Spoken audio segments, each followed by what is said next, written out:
Magandang araw sa inyo at andito na naman po tayo. Samahan niyo po ako gumawa ng pusong cake pops. Halika, turuan ko na po kayo. At ngayon po, kailangan niyo po dito ng melted chocolate. Kahit ano pong chocolate na brand, pwede po ang gumamit po ako ng Berries. Kailangan niyo rin po ng silicone mold. Ito po ay makakabili po kayo sa Shopee, Lazada, at sa mga baking supply store. Ito po ay nasa around 60 or to 100 pesos po. Ngayon, i-cover lang po natin ng first layer ng chocolate itong ating silicone. Gumamit po tayo ng brush para pati po yung mga gilid-gilid ay magkaroon po ng tsokolate. And then, palamigin po natin ito sa chiller or sa freezer ng 2 minutes.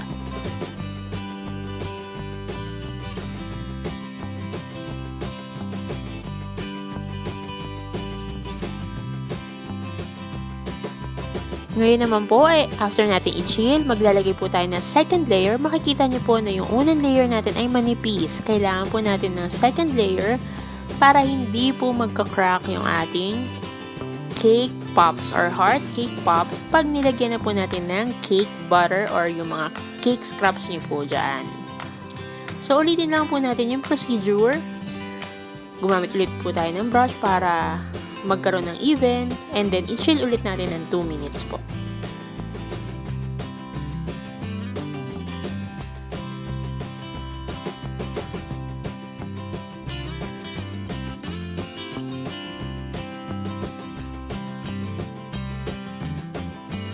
So ayan, na-chill na po natin ng 2 minutes. Ngayon, ilalagay po natin yung cake scrap natin. Dito po gumagamit ako nung red velvet cake scrap na ginamit ko nung last video. So, ang gagawin nyo lang po, dudurugin nyo and then isama nyo po yung icing hanggang sa maging intact po sila. And then, gently press nyo lang po dun sa silicone mold, pero wag pong todo press. Baka po mag-crack yung ating coating sa outer layer ng chocolate. So, dahan-dahan lang po. Wag nyo rin masyadong punuin. So, para po makapagbigay pa tayo ng daan para dun sa takip or dun sa chocolate coat or back na chocolate ng ating heart cake pops. So, ngayon po, nilalagyan ko na ulit ng melted chocolate itong likod. Ang technique po dito, make sure na malinis yung likod para po pag in-mold nyo, wala pong sobra dun sa shape na pina-follow nyo. Pwede nyo rin naman pong i-scrape off ito mamaya ng knife, ng metal scraper, para po mawala yung excess chocolate. Katulad po nito, gumagamit po ako ng metal scraper. Dahan-dahan lang po kasi, eto katulad nito, sumama po yung cake. So, gumamit na lang po ako ng spatula. Madali po kasing buo-buo agad yung chocolate gawa ng kung nasa room temperature kayo. So, after nyo pong ma-achieve yung malinis na yung side, i-chill nyo po ulit.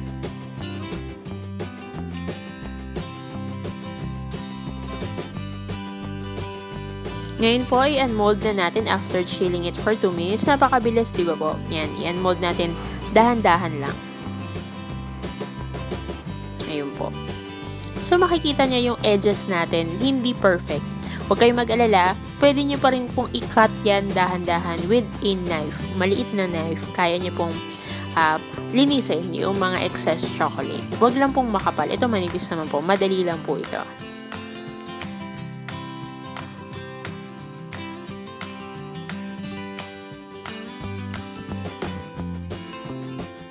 Ngayon, meron po akong white chocolate. Kumuha naman po tayo ng isa pang version white chocolate. Ganun po ulit ang proseso. Ulitin lang natin. I-melt natin yung chocolate. Careful lang kayo sa white chocolate. Medyo matagal itong matunaw. So, patience is a key.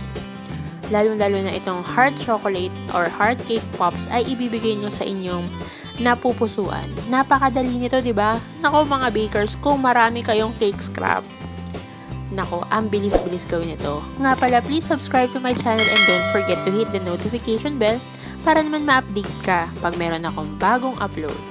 Kung may suggestion pala kayo, make sure to leave a comment below. Para sa susunod kong video, pwede ko po kayo mapagbigyan. At for sure, So, ayan, ulitin po natin yung proseso katulad nung sa chocolate po. Itong sa white chocolate, madali rin po ito, 2 minutes lang, buo na agad. So, lagay na ulit natin yung cake scrap natin. Yung mga cake scrap nyo po, hindi masasayang yan dahil dito sa heart cake pops na gagawin natin. Pwede rin pang negosyo ito in the future kung hindi po tayo umabot dun sa pag-market natin ngayong Valentine's. Pero baka sa quincenas pwede nyo pa rin tong i-push, 'di ba? Why not?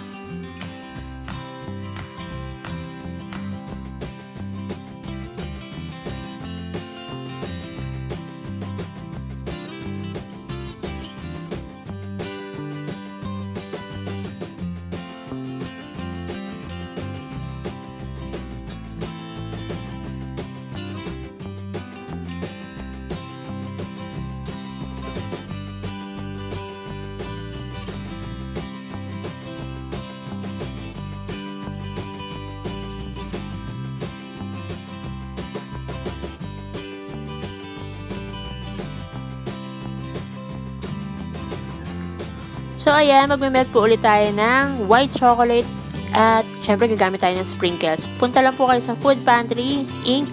Dito ko po nabili itong Wilton Sprinkles na napakamura. So, na-melt ko na po yung ating chocolate. Mag-drizzle lang po tayo gamit ang kutsara. Or kung gusto niyo naman ng piping bag para mas meron kayong freedom kung gaano kadami. Ito kasi yung pag-kutsara, medyo tatansya-tansyahin nyo. Ito, pwede rin yung brush. Pero makikita nyo buo-buo. Pero kung ilagay nyo sa piping bag yung melted chocolate, mas mainam.